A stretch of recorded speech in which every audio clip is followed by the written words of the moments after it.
PMI says planning is where you build your roadmap. Unhackable says planning is where you eliminate the cracks where distractions leak in. Both are right. The project management body of knowledge's work breakdown structure is one of the greatest tools ever created.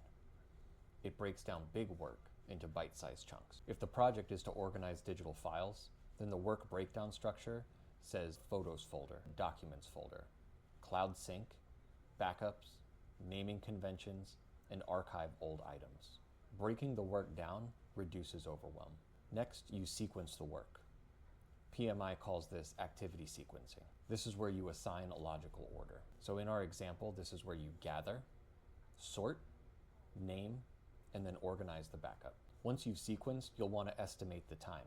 Some of the methods from PMI are using your expert judgment, analogous estimating, or comparing it to similar tasks, parametric estimating, or using a ratio-based formula, or three-point estimation, which is taking an optimistic, a realistic, and a pessimistic timing and taking the average. One practical rule is if it's less than 30 minutes, do it as a task. If it's greater than 90 minutes, break it down further. And if it's greater than a day, make it a small project.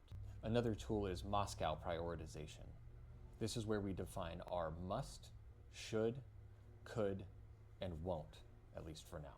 This keeps perfectionism from hijacking your project. What we also want to do is plan for risks.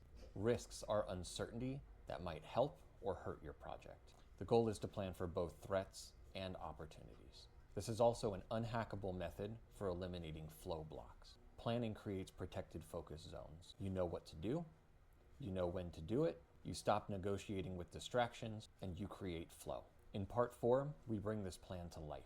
Execution isn't about working harder, it's about working intentionally.